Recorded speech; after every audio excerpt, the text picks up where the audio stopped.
IRCTC का stock 250 के valuation पे बिक रहा है।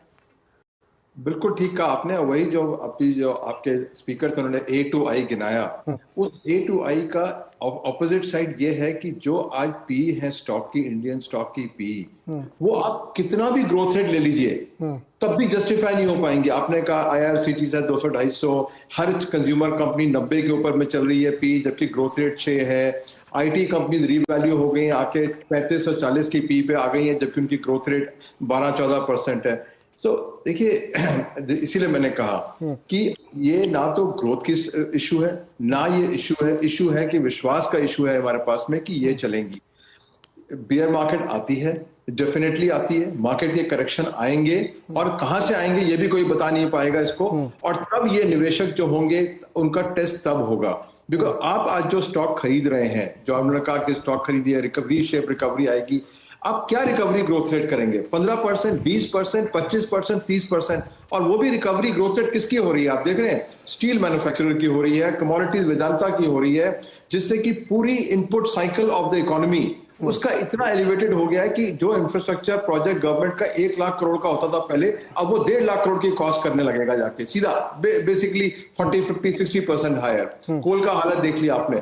सो देखिए, इकोनॉमिक फंडामेंटल कह रहे हैं आज की तारीख में कि जो ये पी है एब्सोल्युटली अनसस्टेनेबल, और इसका रीजन है FIs क्यों नहीं आ रहे हैं। FIs आ रहे हैं बट प्राइवेट इक्विटी मार्केट से आ रहे हैं, जहां उनको वैल्यूएशन ठीक मिलता है। सेकेंडरी मार्केट के अंदर में इस पी पे लेकर इंडिया की ग्रोथ स्टोरी का जितना मर्जी आप परसेंट इंक्रीज कर लीजिए, कमोडिटी स्टॉक को छोड़ दीजिए, आप स्टील स्टॉक को छोड़ दीजिए 1 मिनट के लिए, बाकी इंडस्ट्रीज 105 रुपए के तेल के ऊपर के बाद में खर्चा करने के बाद में किसके पास इनकम बचेगी जो आपने कहा कंजम्पशन करने के लिए? तो yes, story is good, but the fact is कि जो आज के जो कंजम्पशन बास्केट है एवरेज इंडियन का, वो तो कंप्रेस हो गया। 105 का तेल देने के बाद, अपना पेट्रोल देने के बाद, अपना बत्ती का बिल देने के बाद, गैस का सिलेंडर देने के बाद में 90% ऑफ इंडिया के पास क्या बचता है? और उसी लिए कंपल्शन आएगी गवर्नमेंट को कि आपको सब्सिडी प्रोग्राम देने ही पड़ेंगे आपको मार्केट के अंदर में। तो एक तरफ है ग्रोथ, पर दूसरी तरफ है आज की वैल्यूएशन। और मेरा तो सिंपल कहना है निवेशक का कि रिस्क एपेटाइट देख के चलिए, ये मार्केट देख के मत चलिए। अपना रिस्क एपेटाइट देखिए कि जब भी हिलेगी ये मार्केट, तो आपके पास वो स्टॉक तो नहीं है जो फिर आप उसको निकल ही नहीं पाएंगे। और ये हो चुका है 4 साल पहले, आपको याद होगा स्मॉल और मिड कैप के अंदर में जब करेक्शन हुआ था, लोगों ने 80-80, 90% पोर्टफोलियो गंवाया था, आपको याद भी होगा शायद, राइट? तो ये मत समझिए कि ये वो भूल जाइए। छोटे खासकर शेयर्स जब जाएंगे नीचे तो फिर लॉक सर्किट ही मिलेगा आपको बेचने के लिए। सो प्रॉफिट बुकिंग भी एक बहुत इंपॉर्टेंट एलिमेंट है कि हर सेक्टर का स्टोरी है, हर कंपनी की स्टोरी है। बियॉन्ड द स्टोरी आप उसमें अगर रहेंगे तो आप रिस्क लेंगे, रिटर्न नहीं लेंगे उसके अंदर में। तो केवल बैलेंस शीट को ही आपने मजबूत कर लिया तो स्टॉक की वैल्यूएशन आपने ऊपर कर लिया, लेकिन आगे तो फिर कोर बिजनेस पे फोकस करना पड़ेगा ना।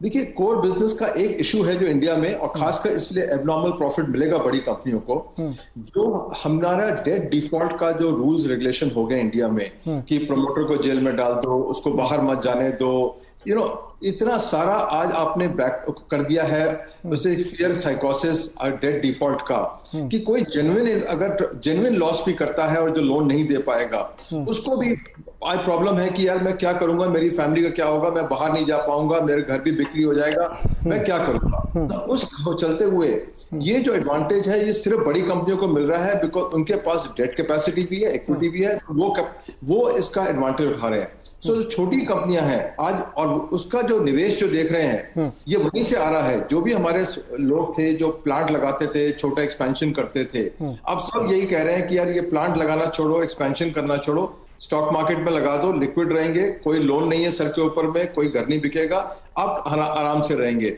और ये जो निवेश जो आ रहा है इस सेक्टर का, लॉन्ग टर्म इंपैक्ट इसका जो भी नेगेटिव है, बिकॉज प्रोडक्शन कैपेसिटी नहीं बढ़ेगी इकोनॉमी के अंदर में, बट शॉर्ट टर्म आप देख रहे हैं कि आज की तारीख में एक एवरेज बिजनेसमैन कहता है कि बिजनेस से अच्छा मैं स्टॉक मार्केट में रहता हूं, कम से कम आराम से सोता हूं। तो ये तो सर फिर एक तरीके से एक बबल क्रिएशन जैसी सिचुएशन बनेगी, क्योंकि आप कैपेसिटी बढ़ा नहीं रहे, इन्फ्लेशनरी प्रेशर आएगा, डिमांड को आप कैसे मीट करेंगे? ये तो एक बड़ी मुश्किल वाली स्थिति बनती जा रही है।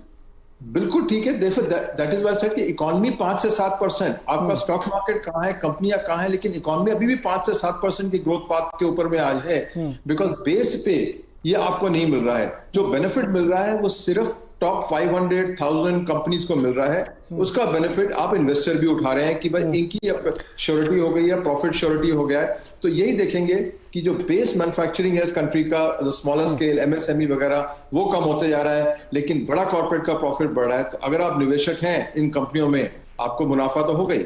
दोस्तों, मार्केट की इंपॉर्टेंट न्यूज, लेटेस्ट अपडेट्स, हमारे सारे वीडियो की नोटिफिकेशन और हमसे हमेशा जुड़े रहने के लिए हमारे टेलीग्राम चैनल वेल्थ बाबा को जरूर सब्सक्राइब करें। लिंक वीडियो के डिस्क्रिप्शन में है।